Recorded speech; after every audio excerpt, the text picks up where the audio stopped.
बिस्मिल्लाहिर्रहमानिर्रहीम। अस्सलाम वालेकुम डियर स्टूडेंट्स, मैं हूं मोहम्मद साजिद। आप देख रहे हैं college math academy. Dear students, पिछले लेक्चर्स में हमने देखा था कि अगर ये हमारे पास फंक्शन जो एफ एक्स है, ये हमारे पास ग्रेटेस्ट इंटीजर फंक्शन और ये फंक्शन है, और ये फंक्शन एफ एक्स है।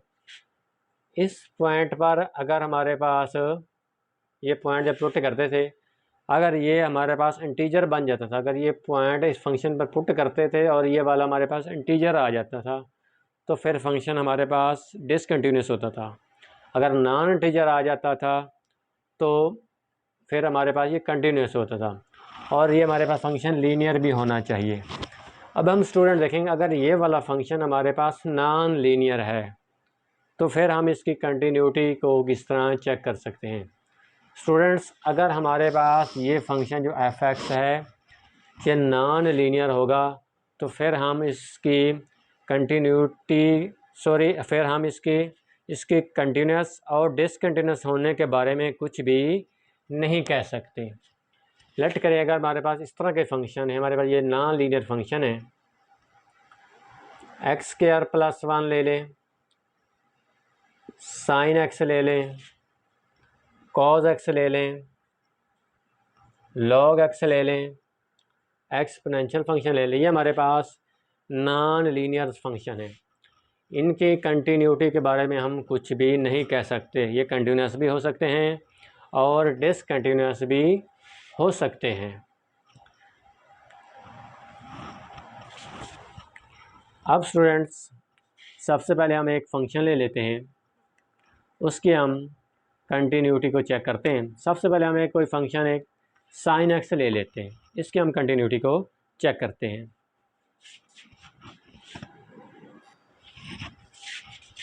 हमारे पास फंक्शन है ग्रेटेस्ट इंटीजर, वो हमारे पास साइन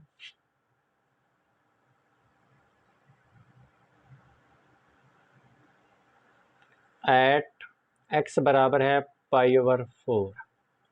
अब हमने देखना ये ग्रेटेस्ट इंटीजर फंक्शन आपको दिया गया है, ये हमारे पास एक नॉन लीनियर फंक्शन है।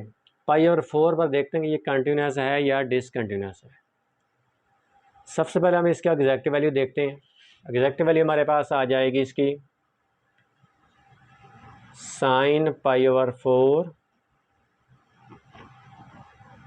sin/4 होता है हमारे पास 1/2 का स्क्वायर रूट,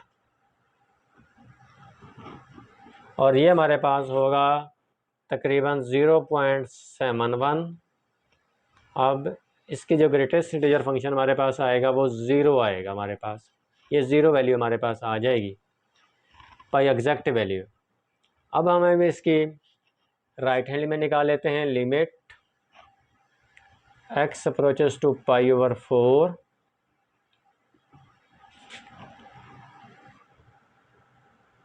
साइन एक्स।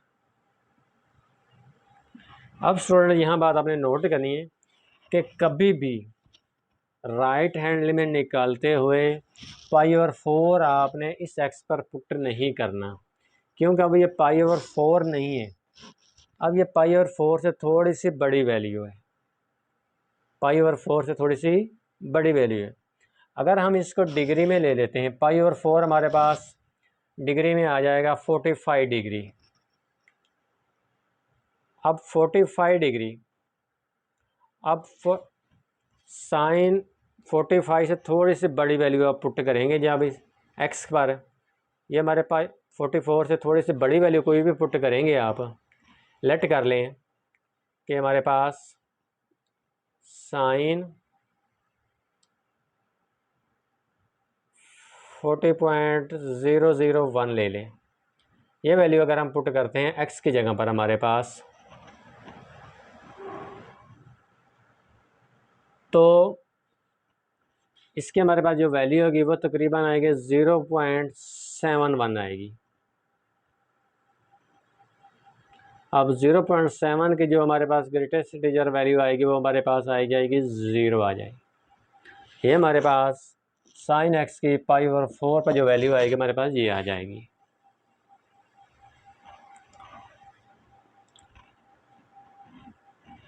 अब स्टूडेंट्स, अगर इसके हम लेफ्ट हैंड में निकालें, limit x approaches to π/4 minus क्या है साइन एक्स।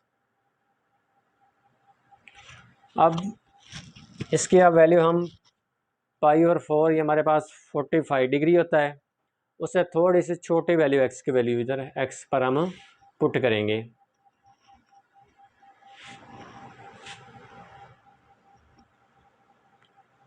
साइन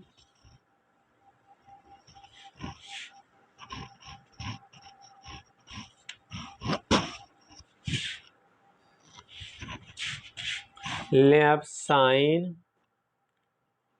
44.99 ये हमारे पास जो थोड़ी सी छोटी वैल्यू हमारे पास है, ये रेडियन में था, हम डिग्री में ले रहे हैं, इस चीज़ को हम डिग्री में ले लें ताकि आसानी से हल हो जाए।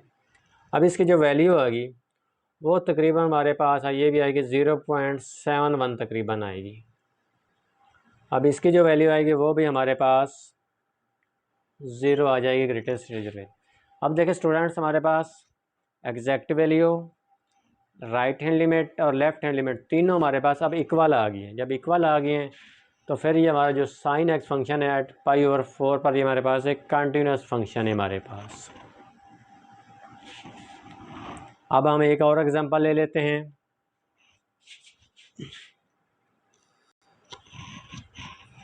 अब हम π/2 पर देखते हैं कि ये फंक्शन हमारा कंटिन्यूस है या डिसकंटिन्यूस है।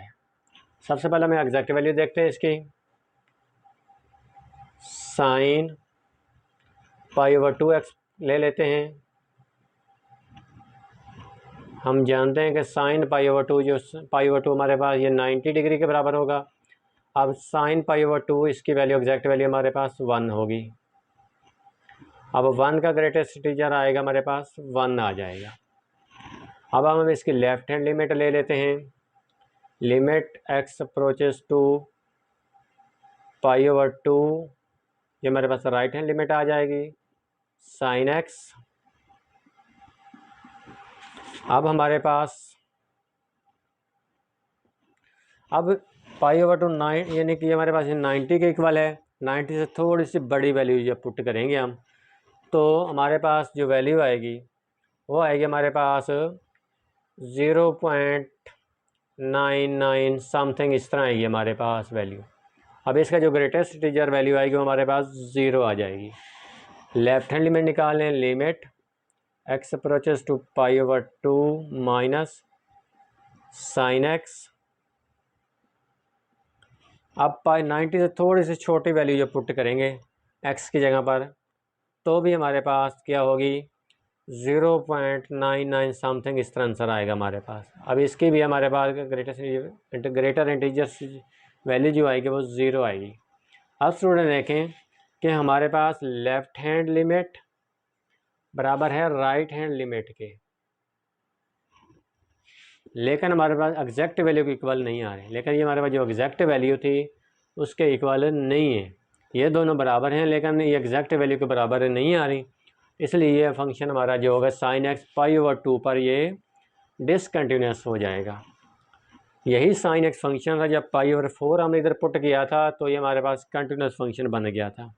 लेकिन अब जब हम इसको π/2 पर चेक कर रहे हैं तो ये फंक्शन हमारे पास डिसकंटिन्यूस हो गया। स्टूडेंट आपने ज़हन में रखना है कभी भी एग्जैक्ट ये π/2 आपने इधर नहीं पुट करना, नहीं तो आंसर आपका गलत हो जाएगा। अगर इस तरह हम एग्जैक्ट वैल्यू π/2 ले रहे हैं यहाँ भी आपने π/2 नहीं पुट करना साइन एक्स पर, नहीं तो आपको आंसर गलत मिलेगा।